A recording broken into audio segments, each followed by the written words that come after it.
এখন এই জনগণতন্ত্র এবং প্রজাতন্ত্র এগুলোর ব্যাখ্যা বুঝতে হবে। সাধারণ মানুষের কি আসে যায়, কানা ছেলের নাম পদ্মলোচন নাকি নাম? আলোচনার মধ্যে দিয়ে যে সুপারিশগুলো রাজনৈতিক দলগুলো বা বাংলাদেশের মানুষ গ্রহণ করবে, সেগুলো পার্লামেন্টে পেশ করে পার্লামেন্ট থেকে এটাকে রেটিফাই করিয়ে যদি আমরা সংবিধান সংশোধন করতে পারি, কোনো অসুবিধা নাই। ইন্টেরিয়াম গভর্নমেন্ট তৈরি হয়েছে, তাদের মূল দায়িত্বটা হলো আইন শৃঙ্খলা রক্ষা করে নির্বাচন কমিশনকে পুনর্গঠন করে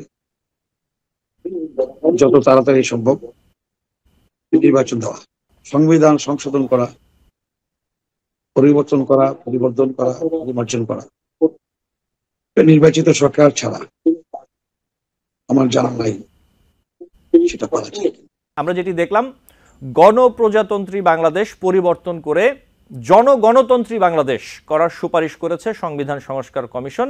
আর প্রজাতন্ত্রের পরিবর্তে নাগরিকতন্ত্র করার প্রস্তাবনা করা হয়েছে। সাথে আমি আরও যেগুলো বলছিলাম অনুষ্ঠানের শুরুতে, ধর্মনিরপেক্ষতা সহ রাষ্ট্র পরিচালনার যে 3টি মূলনীতি তা বাদ দিয়ে শুধু গণতন্ত্র রেখে নতুন 4টি মূলনীতি সুপারিশ করা হয়েছে, যেমনটা বলছিলাম। এই বিষয়গুলোর ব্যাপারে, এই যে সুপারিশগুলো অথবা প্রস্তাবগুলো, এই বিষয়ে আপনি কি বলবেন? আবুল শহীদ খান। ধন্যবাদ সেই কমিশনকে যারা এই সুপারিশগুলো করেছেন। এখানে বেশ কথাটা হলো যে আপনি তো সংবিধান পরিবর্তন করতে পারবেন না। একসময় বলা হয়েছিল যে সংবিধান পুনর্লিখন করা হবে, আবার কারো কারো দাবি আছে যে এই সংবিধানকে কবর দিতে হবে। এখন আমরা কয়েকটা সুপারিশ পেলাম, বেশ কিছু সুপারিশ, এবং সেখানে বাংলাদেশের নাম তো বদলে যায়নি, মানে গণপ্রজাতন্ত্রীর জায়গায় আপনি জনগণতন্ত্র বাংলাদেশ। এখন এই জনগণতন্ত্র এবং প্রজাতন্ত্র এগুলোর ব্যাখ্যা বুঝতে হবে। সাধারণ মানুষের কি আসে যায়, কানা ছেলের নাম পদ্মলোচন নাকি নাম? কারণ সাধারণ মানুষ তো বাংলাদেশ নামে চিনে এই দেশটাকে, এবং ওখানে গণপ্রজাতন্ত্রের জায়গায় জনগণতন্ত্র থাকলে কি কি সুবিধা হবে, এটার ব্যাখ্যা বিশ্লেষণ নিশ্চয়ই আমাদের একাডেমিক লোকেরা যারা আছেন তারা দেখবেন। প্রজাতন্ত্র মানে আমরা তো প্রজা না, প্রজাতন্ত্রের মধ্যেই গণতন্ত্র ছিল, এবং প্রজারা নির্বাচন করতো। এবং প্রজা শব্দটা কারো ভালো নাও লাগতে পারে, জনগণতন্ত্র অনেক ভালো শব্দ, তো কোনো অসুবিধা নেই এসবে। পার্লামেন্টের মেয়াদ 4 বছর, 5 বছর একটু দীর্ঘ মেয়াদ কমাতে পারেন। তারপরে আপনি 500 কত আসন বিশিষ্ট পার্লামেন্ট, উচ্চ কক্ষ থাকবে, সেখানে আপনার ভোটাভুটিটা কেমন হবে সেরকম অনেক কিছু বলা আছে। এই সব মিলিয়ে যে সংবিধানের যে সংশোধন বা পরিবর্তন প্রস্তাব করা হয়েছে, এটা তো অন্তর্বর্তীকালীন সরকার করতে পারবে না। কারণ এই সংবিধান পরিবর্তন করতে হলে একটা পার্লামেন্টের নির্বাচন হতে হবে, এবং পার্লামেন্ট এই সংবিধান পরিবর্তন করার মালিক, এবং জনগণের পক্ষ থেকে তাদেরকে রায় দেওয়া হলে তারা এটা করতে পারবেন। তো এই সুপারিশগুলো ভালো, এই সুপারিশগুলো নিয়ে আলোচনা চলুক, রাজনৈতিক দলগুলোর সাথে আলোচনা হবে। আলোচনার মধ্যে দিয়ে যে সুপারিশগুলো রাজনৈতিক দলগুলো বা বাংলাদেশের মানুষ গ্রহণ করবে, সেগুলো পার্লামেন্টে পেশ করে পার্লামেন্ট থেকে এটাকে রেটিফাই করিয়ে যদি আমরা সংবিধান সংশোধন করতে পারি, কোনো অসুবিধা নাই। আপনি যেটা বললেন 4 মূলনীতির জায়গায় সমাজতন্ত্রের জায়গায় সাম্য, একই তো কথা, সাম্য প্রতিষ্ঠা করবেন। সামাজিক ন্যায় বিচার ছিল আগে, তো এগুলো হতে পারে। ধর্মনিরপেক্ষতা বাদ দিয়েছেন, কোনো অসুবিধা নেই। কারণ বাংলাদেশ একটা অসাম্প্রদায়িক রাষ্ট্র তো হতে হবে, সেখানে সকল মানুষের যদি সমান অধিকার থাকে তাহলে তো আর আপনার অন্যদেরকে আলাদা করে দেখার কোনো দরকার নাই। জাতীয়তাবাদের প্রশ্নে অনেক কথাবার্তা আছে, সবাই কি বাঙালি কিনা, এবং আমাদের যে আদিবাসীরা আছে, আদিবাসী আমরা মানি কিনা তাদেরকে, সেটা নিয়েও প্রশ্ন আছে। সুতরাং জাতীয়তাবাদ আপনি উঠাই দেওয়ার পরে যেটা হবে যে আপনি সবাই বাংলাদেশের নাগরিক, বাংলাদেশি হবেন, এইসব নিয়ে আলোচনা হবে। আমি বলছি যে এই প্রস্তাবগুলো আসছে, আরো প্রস্তাব আছে, সবকিছু নিয়ে গভীরভাবে আলোচনা করতে হবে। তবে মোদ্দা কথা হলো সংবিধান সংশোধন অন্তর্বর্তীকালীন সরকারের দায়িত্বের মধ্যে পড়ে না, এবং অন্তর্বর্তী সরকার সেই অধিকারও রাখেন না। এই অধিকার যারা রাখেন তারা হচ্ছে নির্বাচিত সংসদ। সুতরাং আমাদের নির্বাচিত সংসদের দিকে তাকিয়ে থাকতে হবে। আরেকটা কথা আপনি বলছিলেন যে একটা চার্টার তৈরি হবে, ওই চার্টার থেকে কেউ সরতে পারবেন না, এই কোট আনকোট কেউ সরতে পারবেন না। তো সংবিধানও তো এরকম তৈরি হয়েছিল, কেউ সরতে পারার কথা না। এরকম তো হয় না আসলে।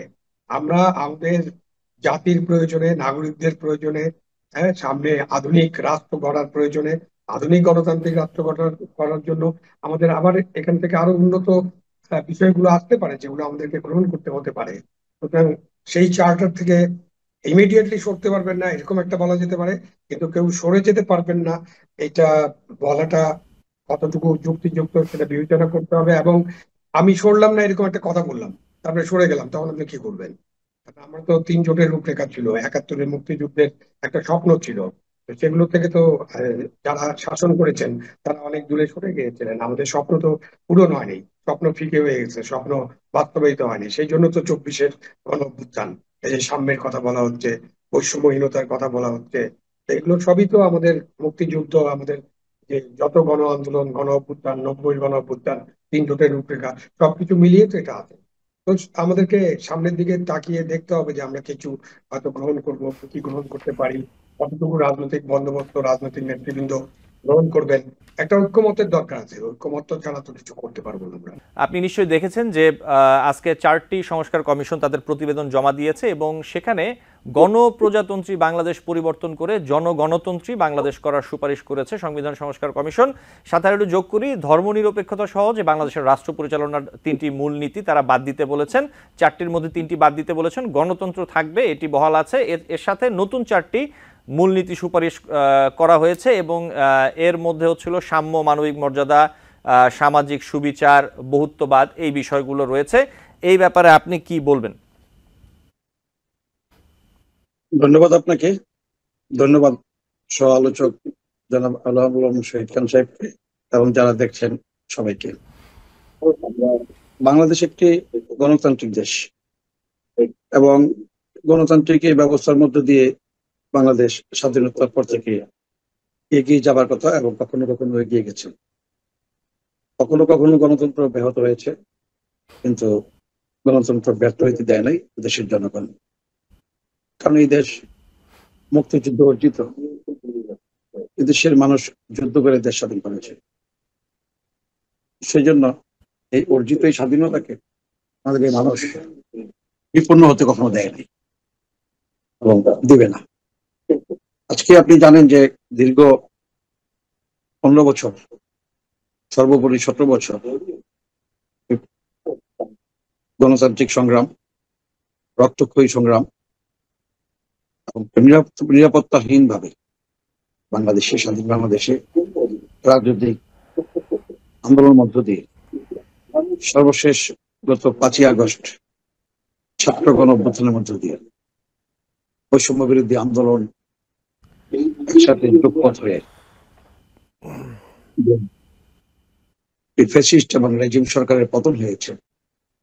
পতন হবার পরে এই সংকটকালে, 15 বছর সংকট ছিল একভাবে, পতনের পরে সংকট হয়ে গেছে আরেক। এই সংকটকালে ডক্টর মোহাম্মদ ইউনূস সাহেবকে প্রধান উপদেষ্টা করে আপনার যে ইন্টেরিয়াম গভর্নমেন্ট তৈরি হয়েছে, তাদের মূল দায়িত্বটা হলো আইন শৃঙ্খলা রক্ষা করে নির্বাচন কমিশনকে পুনর্গঠন করে যত তাড়াতাড়ি সম্ভব নির্বাচন দেওয়া, যেটি 90 সালে 9 বছর ছাত্র গণ আন্দোলনের মধ্য দিয়ে একসাথে পতনের পরে বিচারপতি তৎকালীন শাহাবুদ্দিন সাহেবের নেতৃত্বে সরকার ছিল, তত্ত্বাবধায়ক সরকার। সেই সরকারটি 3 মাসের মধ্যে নির্বাচন করে আবার তারা তাদের দায়িত্বে ফিরে গিয়েছিলেন। আমি বিশ্বাস করতে চাই ডক্টর ইউনূস সাহেবের সরকার সেই দিকটা খেয়াল রাখবে, কারণ নির্বাচিত সরকার পারে একমাত্র জনগণের দাবি আশা আকাঙ্ক্ষা পূরণ করতে। সংবিধানের কথা বলা হয়েছে, সংবিধান সংশোধন করা, পরিবর্তন করা, পরিমার্জন করা নির্বাচিত সরকার ছাড়া আমার জানা নাই সেটা করা যায়।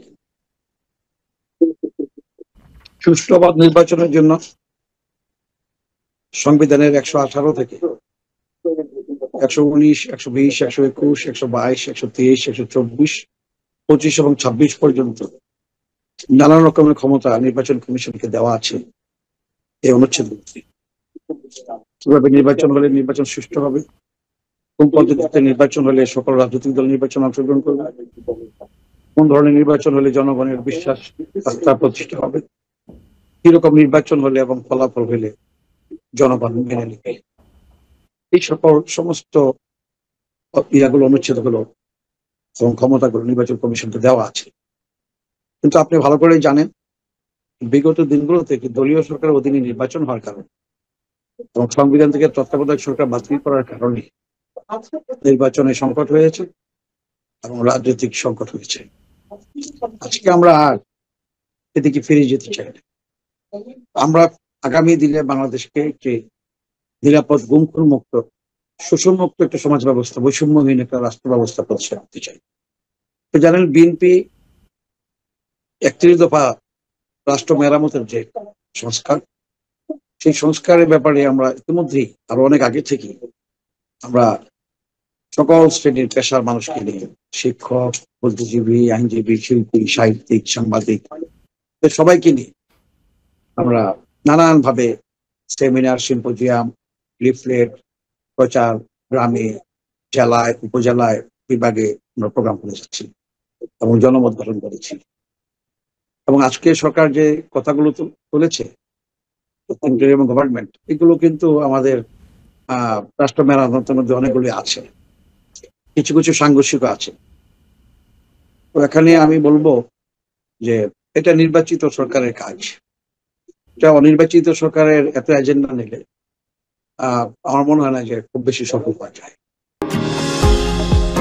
নিউ ইয়র্ক থেকে সম্প্রচারিত TVN 24 টেলিভিশন বিশ্বজুড়ে বাঙালির কণ্ঠস্বর।